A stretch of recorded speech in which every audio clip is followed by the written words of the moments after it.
Ukraine and Russia continue to increase every hour of the day. The Ukrainian armed forces are showing great resistance against the attacks carried out by the Russian army in almost every region of Ukraine. The Russian army has been repulsed from many areas, and the advance of the Russian army is gradually slowing down in many city centers. It was thought that Kiev would fall in 2 days. But with the incredible success of the Ukrainian people and Ukrainian armed forces living in Kiev, Kyiv still resists Russian attacks. Mikhail Podolyak, advisor to Ukrainian President Volodymyr Zelensky, said on Saturday that up to 200 Russian soldiers were captured, 14 Russian warplanes, 8 helicopters were shot down, and 102 tanks and 536 armored vehicles were destroyed. Also, former Ukrainian President Petro Poroshenko claimed on Saturday that as many as 3,500 Russian soldiers were killed as the country tried to protect Kiev and other cities from further invasion. Today, according to the most up-to-date data of the Ukrainian Ministry of Defense sources, the losses of Russia were announced as follows. It was reported that 27 planes and 26 helicopters crashed, 146 tanks, 706 armored vehicles were destroyed and 4,300 personnel were lost at the same time. The losses were not confirmed by the Russian Federation. The Ministry of Defense of the Russian Federation has repeatedly announced the losses of Ukraine and claimed that there was no loss of troops from Russia. However, open intelligence sources and senior US and UK officials report serious casualties on both sides. On the other hand, spokesperson of the Ministry of Defense of Russia, Igor Konashenkov, made a last-minute statement and stated that Russian military units destroyed a total of 975 military infrastructure facilities in Ukraine. Konashenkov, in a statement to journalists, gave information about Russia's attacks in Ukraine, stating that Russian military units took control of the settlements of Stanitsa Luhanska, Henichesk and Kherson Airport in eastern Ukraine, as well as Novoaturka and Smolyaninovo. Konashenkov stated that the cities of Kherson and Berdyansk were also blocked. Noting that they used long-range cruise missiles against the Ukrainian army from the air and sea, Konashenkov said, to date, a total of 975 military infrastructure facilities belonging to Ukraine have been destroyed by the Russian armed forces. Among them are 23 command centers, 43 radar stations, 31 air defense missile systems. He stated that at least 25 S-300 air defense systems in Ukraine were destroyed. Russia's defense ministry said its troops were ordered to continue the offensive in all directions, after the order was given to suspend negotiations with the Ukrainian government. Active hostilities on the main aspects of the operation were suspended after the Kyiv regime announced its readiness for negotiations, Defense Ministry spokesman Major General Igor Konashenkov said on Saturday. After the Ukrainian side left the negotiation process, today all troops have been ordered to continue their offensive in all directions in accordance with the operational plan. A Ukrainian presidential advisor denied earlier Saturday that Ukraine has refused to negotiate. Konashenkov's remarks, echoed by the Kremlin, were made after Western officials said the Russian invasion was not progressing as quickly as Moscow had expected. One of the hot developments in the region was the active use of Bayraktar TB2 UAVs purchased in Turkey. TB2 UAVs destroyed many Russian army convoys and air defense systems in Ukraine. The European Union, on the other hand, announced that it would provide serious aid to Ukraine and stated that it would impose very harsh sanctions on Russia. Also, residents of Mariupol said this morning that the port city on the Sea of Azov was surrounded by Russian forces and is under heavy attack. They were unable to confirm that Russian sailors had landed ashore and captured the port that was home to Ukraine's small fleet and command ship Donbass. We hear the planes in the sky. It's cloudy and we can't tell if it's ours or the Russians, Anatoly Lazar told The Guardian this morning from the basement of Mariupol, where he and his family took shelter. Lazar said he helped evacuate civilians after another night of heavy bombing. He said Russian warplanes bombed the village of Shyrokhin, 20 kilometers west of Mariupol, and wounded Ukrainian soldiers. He said that the frontline village, which declared itself the Donetsk People's Republic, is still under Ukrainian control.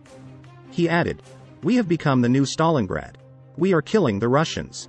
Some were taken prisoner. Families take shelter in basements. They are very afraid of what is going on. A large number of volunteers join the army. We have weapons. We will fight to the last man." Lazar said that helicopters under Russian fire were trying to evacuate the wounded. He said that some Russian diversionary groups rented apartments in the city before the invasion and planned attacks. Despite the slow start of its military offensive and fierce Ukraine's resistance, Russia was approaching its strategic goal of capturing the 250-kilometer strip along the Sea of Azov between the Crimean Peninsula and Mariupol. Russian forces captured the small port city of Berdyansk last night. Mayor Alexander Svidlo confirmed last night and captured the administration building. When we look at the serious developments on Sunday, Russian President Vladimir Putin has ordered his military command to put their nuclear deterrent forces on high alert, in response to aggressive statements by NATO countries. The United States denounced the order, saying Putin made non-existent threats to justify further aggression. When markets open on Monday, the ruble is expected to fall by at least 25% amid panic reflecting the unprecedented sanctions announced by the US and the European Union over the weekend. The European Central Bank said on Monday morning that Sberbank Europe, which is wholly owned by Sberbank Russia and is, respectively, majority owned by the Russian state, has failed or is likely to go bankrupt.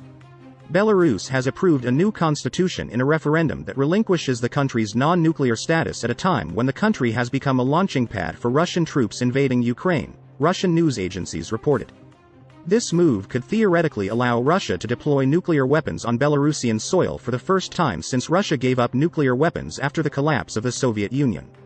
The package of constitutional reforms also expanded the rule of leader Alexander Lukashenko. Ukraine's Interior Ministry said 352 Ukrainian civilians were killed during the invasion of Russia. He says 1,684 people were injured as well. The ministry did not provide any information on casualties among the Ukrainian armed forces. Ukrainian Deputy Defense Minister Hanna Maliar claimed that the Russian forces lost about 4,300 soldiers. This figure cannot be independently verified. Satellite images taken on Sunday showed a large deployment of Russian ground forces, including tanks, moving in the direction of the capital, Kyiv, from a distance of about 40 miles, 64 kilometers.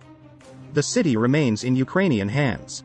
The company said images released by Maxar Technologies show a deployment of hundreds of military vehicles stretching over 3.25 miles, 5 kilometers. It was stated that the convoy contained fuel, logistics and armored vehicles, including tanks, infantry fighting vehicles and self-propelled artillery. In the statement made by Volodymyr Zelensky's office, it was stated that Ukraine accepted peace talks with Russia, without preconditions. The Ukrainian president said he was not sure that any progress would be made, but said, "Let's try so that no Ukrainian citizen has any doubts that I, as president, tried to stop the war while there was a chance." British Prime Minister Boris Johnson said he was calling the president of Ukraine, who said he believed the next 24 hours were an important period for Ukraine. Johnson said he would do everything he could to ensure that defense aid from Britain and its allies reached Ukraine. The EU will buy weapons to Ukraine. Many European countries are offering military aid to Ukraine, including Sweden, which has not sent weapons to a country that has been in armed conflict since the Soviet Union invaded Finland in 1939. The EU plans to close its airspace to Russian planes, including private jets of Russian oligarchs. Bloc will also ban Russian state-sponsored television channels RT and Sputnik. A rare emergency special session of the UN General Assembly will be held Monday in response to Russia's invasion of Ukraine, the first time the Security Council has made such a request in 40 years. The UN Refugee Agency said more than 368,000 people had fled Ukraine to neighboring countries. If the situation continues to deteriorate, up to 4 million people could become refugees, the UN said. The World Health Organization has warned that thousands of lives are in danger as oxygen supplies decline in Ukraine. Russian billionaires Mikhail Fridman and Oleg Deripaska opposed Putin's invasion. "I am deeply attached to the Ukrainian and Russian peoples and see the current conflict as a tragedy for both," Fridman said. Deripaska called for peace talks to begin as soon as possible. Pope Francis says he appears to be directly targeting Putin, denouncing people who are heartbroken by the war and trust in the evil and perverted logic of guns.